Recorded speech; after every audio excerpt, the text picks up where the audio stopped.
my boys to hold the line. We gon' shoot it out in seconds, leave you posted like a vine. Bow your head down to the king, leave your roses at the shrine. We stay ready for the war, just need the king to drop the sign. Say what you running from, what you running from? I'm with my team, we bleed green, that's what you wanted, huh? Say what you running from, what you running from? I'm with my team, we bleed green, that's what you wanted, huh? This what you wanted. This what you wanted, huh? Peace and blessings, and welcome back to Xbox Frontline News with your boy, the King. And it's a wonderful Fight Night Friday. And if you don't know what Fight Night Fridays is, well, then you missed it, because this video is coming out after Fight Night Fridays. But what we're going to do today is we're going to talk about what I said we was going to talk about. Now, I do have the engineers that worked on the Steam machine, the Steam frame, and the Steam controller. Well, it should be Steam Controller 2. It should be Steam Machine 2. And the Steam frame is new. All right. What Steam used to do is they hooked up with HTC and they made the Vive. And that's what they were with. They were with the Vive. And then Vive went on to do their own thing. And that's how they VR came into market before. But Steam did it smart, and I'm not gonna lie. What they did was the Steam machine. They're gonna act like the other one never happened, right? Because they teamed up with Alienware before. So a lot of times they would team up with other people to manufacture their devices. This time, their devices is manufactured by themselves. All right, so there's no help. But there's a direct to consumer. So a lot of times people will think that these things are going to be done by and helped and marketed in the same traditional way. The consumer is dumbed down to the point where they really don't know what they're talking about, and they're looking for guidance when they come to our channel. So I will hope that each and every last one of us content creators do the best in our ability to make sure that they understand what is transpiring in front of them. Yes, a lot of these corporations use old tech. I showed you yesterday that the tech inside the Steam machine will be old by the time it gets here, but it'll be current for that time, for a second. You understand? So in saying that, it doesn't do FSR4 in the same manner that you would believe a traditional AMD GPU would, because that's a mobile GPU. As stated in the last video, that these things are hot. I was making a joke, hot to a. Oh, you gotta give that spit on that day. Oh, you gotta give that spit on that day. Spit on that day. Spit on that day. Spit on that day. Spit on that day. Spit on that day. Spit on that day. Spit on that day. Spit on that day. And it's different, but the breakdown is there. All right, so I like to refer to Moore's Law as dead for his technical expertise when it comes to a lot of this stuff, because basically, to be honest with you, just like you, I'm a consumer. All right, so I'm a provocateur journalist that is here for entertainment and entertainment purposes only. And in the sense that I'm going to make sure that I bring you the best content that I can bring you with the information that I have at hand, but also at the same time be as entertaining as possible. So if this is your first time finding the channel, well, you found your new best friend. If you love positive Xbox news, well, you look no further than Hear Me, the King. And I drop videos 8:30 p.m. Eastern Standard Time. And we're going to get into more stuff, because right now the hot topic is the Steam machine, the Steam controller, and the Steam frame. Those are the three new devices that are brought to us by who? Valve. They're the makers of the Steam Deck, and early on they did have other iterations of the same devices that they brought back, and that was 10 years ago. So 10 short years ago, they failed miserably, and they're back with the same mistakes still in place, and I'll get into that. But I want you to hear from the engineers. Every time I'm going to give you the straight. I'm not going to give you any filler. So let's get to it, because basically today is not really an exposing, if you will, of the Steam machine, the Steam frame, and the Steam controller. It's just enlightening some of the individuals that may feel a little bit of trepidation or nervousness when it comes to console gaming and what this PC, because it's a PC, it's not a hybrid console PC. Xbox is doing a hybrid console PC. Steam is doing a mini, very low end PC. To play every game on Steam, or at least have enough performance to play every game on Steam at 4K 60 hertz when using upscaling. And so that was kind of like the important thing, because we didn't want people to worry about whether the Steam machine supports whatever game they're playing. We just wanted to be a pretty simple message that, yes, if it's on Steam, this device will have enough performance to play to these settings. But we obviously also wanted to make the device affordable, right? Like, we understand that affordability is really important. So we kind of kept that in mind and make sure that's a device that's going to be reachable for a lot of people.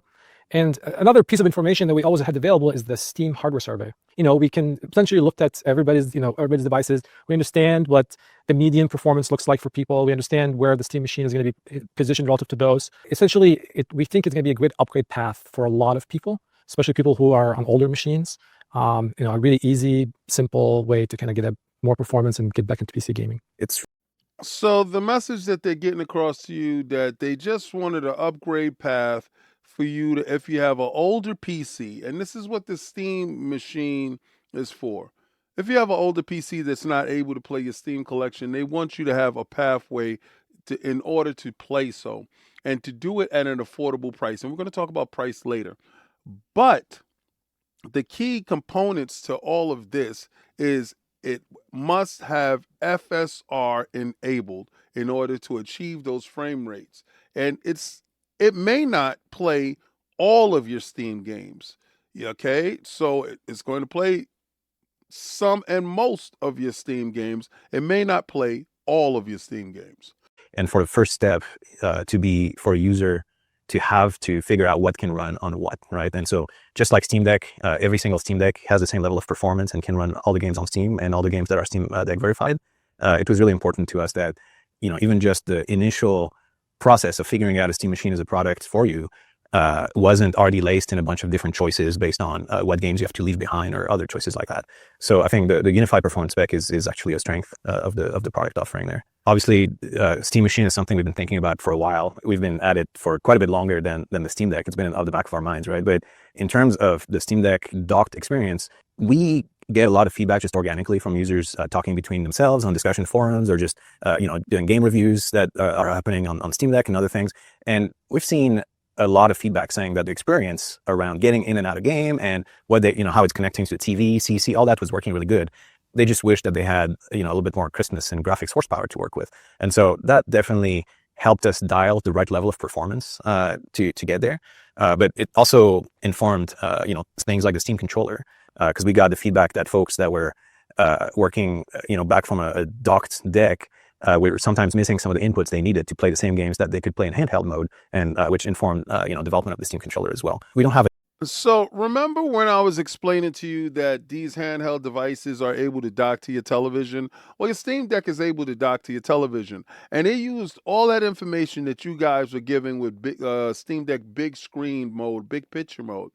And what people were complaining about, it was the performance power of the Steam Deck. See, unlike the Xbox ROG Ally, where you're able to hook up a separate GPU to give that extra horsepower to your device, the Steam Deck, you can't do that. So what is necessary, and what they felt like was necessary, was a Steam machine.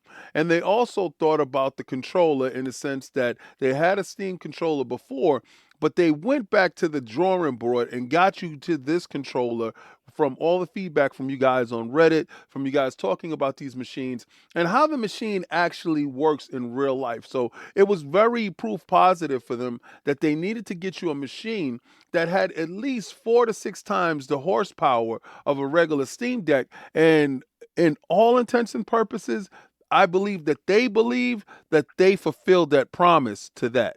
We're really proud of being able to maintain that 8 millisecond effective latency even with multiple controllers. And so that's what the wireless puck protocol is all about. Say you buy the Steam machine plus Steam controller bundle, you're going to have a puck in that bundle, right? and the Steam machine already includes the receiver in it. So then it opens some interesting options, like the one we're demoing here, where you have the puck by the couch and you can just use it like a charging station while the controller is connected wirelessly. But what I expect a bunch of people will do is they'll connect the puck to their desktop computer, and the pairing information will be on both, and you'll just be able to seamlessly switch the controller between your Steam machine and the desktop PC you might have without needing to go into any UI or reprogram anything. The Steam machine is also going to have a verified program. Our intent is that if you're using the Steam machine and the controller together, you have essentially the same experience as the Steam Deck, where the Steam store guides you to games that we know from testing that every part of the game will be playable with correct, acceptable performance, but also every dialogue, every feature of the game will be accessible with the controls that you have at your disposal. In fact, a lot of those testing, those test criteria will be common between Steam Deck and Steam Machine, because things like SteamWise compatibility, any sort of Proton bugs, that could be causing issues in the experience will be common across those platforms. But things like performance will be tested individually per product, and so we'll be able to tell you, if a new game that comes out on Steam that might not necessarily be a great experience on Steam Deck is going to be playable on Steam Machine. So if you were paying attention, you understand that they're going to have multiple bundles of the Steam machine. They're going to have Steam machines that come without the controller. They're going to have Steam machines that come with the controller. And their whole idea is that the controller is really its own isolated unit. This is the reason why they introduced 3 different items. They didn't say that they introduced the Steam machine, that every console usually comes with a controller. You talk about the controller, you talk about the features of the controller, but they're talking about the controller, it's a separate entity, which makes me believe that this would be like an elite controller from the Xbox, priced accordingly from $179 and up. This controller also, some of the games may not work with the controller. Some of the games will work with the controller. Different bundles with the controller, the puck with the controller. It's a huge thing that goes along with it, because this controller is made to be a satellite device that is from your PC to your Steam machine. So the Steam machine itself comes with a puck included inside the machine. But when you get the controller, it has a puck unit that you're able to place to your PC, so that you're seamlessly able to jump from your PC to your Steam machine with the same controller, with that whole verified, does it work with this? If a game doesn't work really well with your Steam Deck, but it might really work with your Steam machine, or if it really doesn't work with your Steam machine, it might work with your Steam Deck. There's a lot of different variables going here, and they're going to have badges and stuff like that to tell you what works, what doesn't work, what's good, what's not good. Is that good? I don't know. It sounds great in theory, but in practice, I think a lot of consumers need more hand-holding than they're letting on. Clear whether this is a Steam Deck verified or Steam Machine verified, etc. Definitely, the pairing with Steam Machine aspect is as you could observe, it's a strong pairing, right? The experience is nice, and when you have all the controls that you need to play all the games on PC, and you can navigate through launcher screens, and you can easily do everything that you need to do, just like you could on, say, the Deck touchscreen or with the trackpads and so on. For sure, we think it's part of that experience, but for us, the Steam controller is, like, the scope of it is a little bit larger than that, because just like the first Steam controller was a great peripheral if you're just sitting at your desk and just wanted to lean back and play games that were made for mouse and keyboard, I think there's a lot of people on a desktop PC that will get great use from the new Steam controller as well, because you might be playing games that are control enabled, but now you're able to all tab to your desktop and interact with it in ways that you couldn't really, at least not as comfortably with other controllers, right?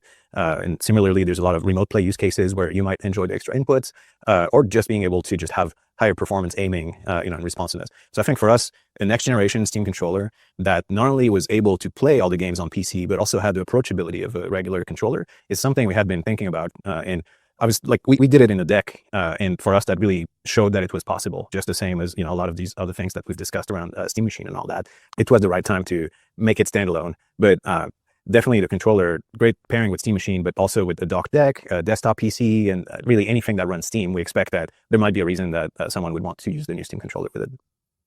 Again, this is further evidence that that controller is meant to be a standalone device. It's a device that, even if you aren't using the Steam machine or the Steam Deck or Steam itself, they want that controller to be your default controller for your PC, maybe give you extra navigational idiosyncrasies that you're able to tap into, like if you're navigating your browser or whatever. I think the controller is, like I said before, is going to be priced in a way that is going to be kind of premium. Not kind of, is going to be premium. The star of the show here is the control mechanism to get you into the games, right? Let's be real.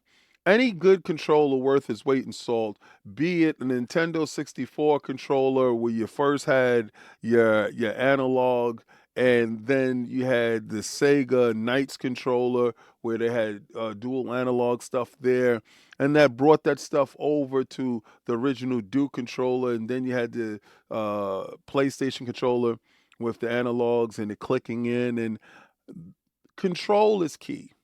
If you can craft a good controller, then that controller can last for years. And it seems like this controller was built to withstand those years.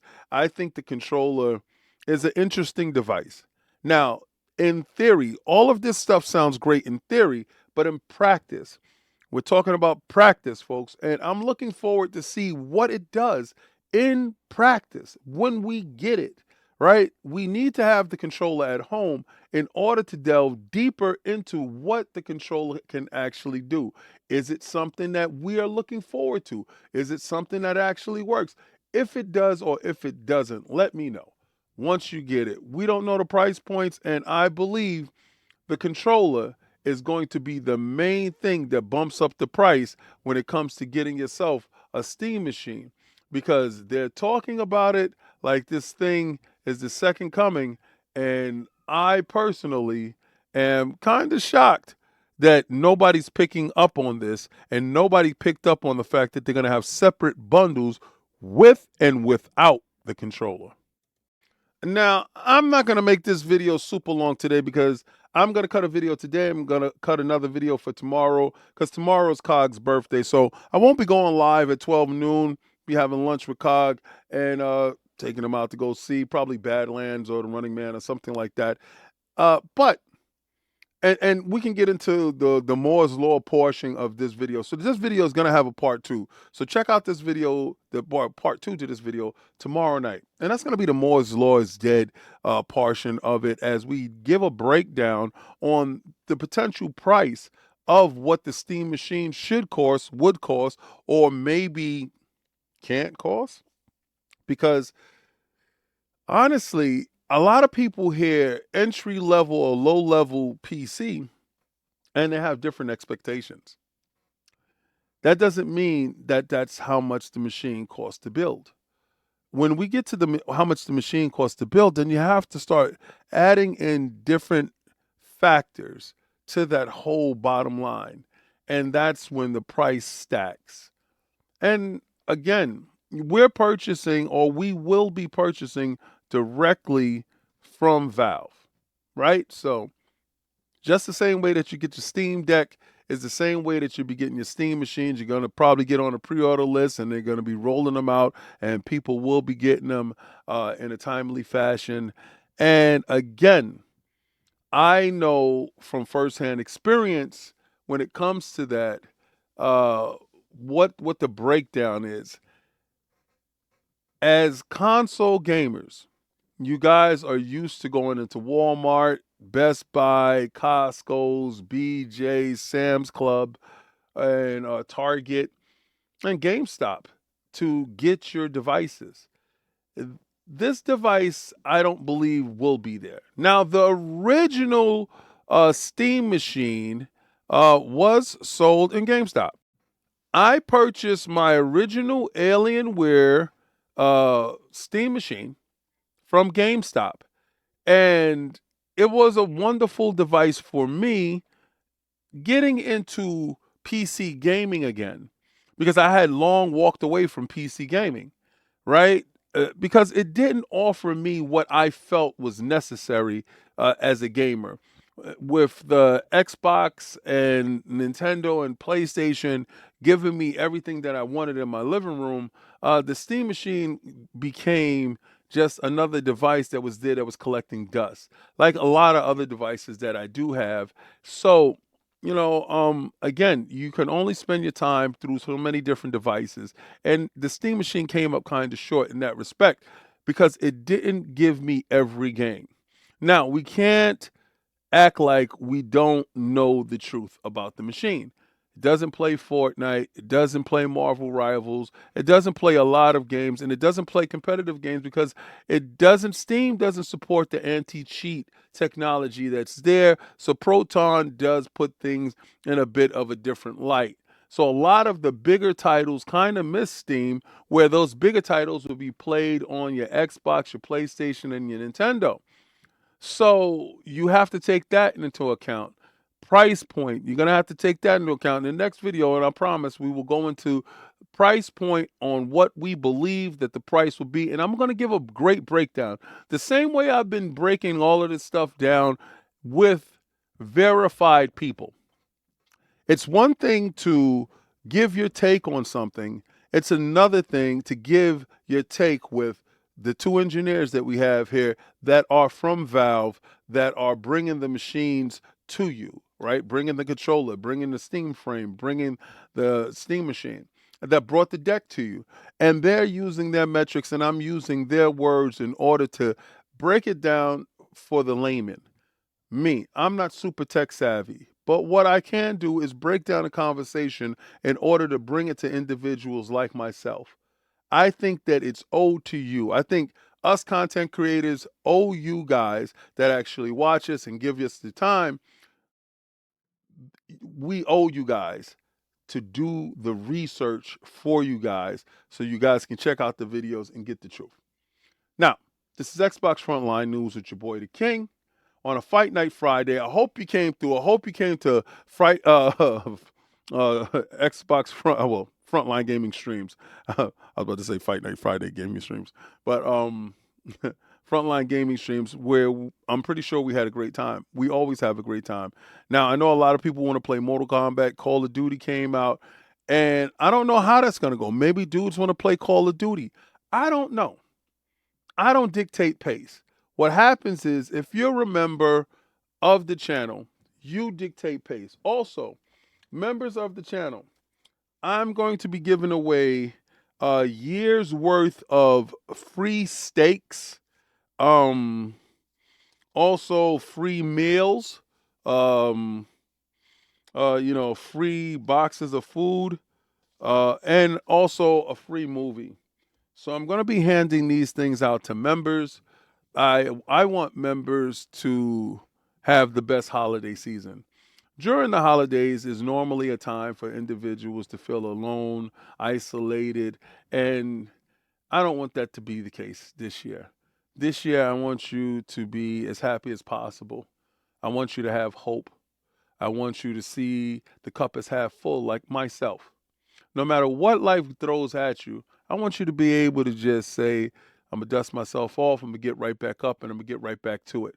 Because that's exactly who we are. And if you need anybody to talk to, you need any gamers to hang out, come hang out with us.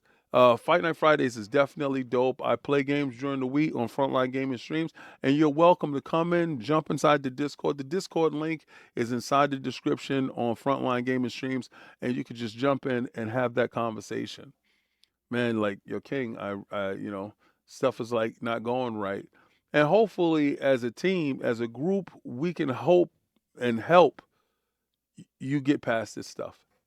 So again, this is Xbox Frontline News with your boy, The King. Share it out. And I want you to do, like I always do, because I know everybody today is doing it because it's double XP weekend for Call of Duty Black Ops 7. Can you believe it? I heard the campaign is buck bananas. I'm a campaign dude, but I'm going to tell you to do like I always do, like I want y'all to do, and try to play the Game Pass. Yeah. Bella, come on, baby. What are you up to? Play it day one with Game Pass.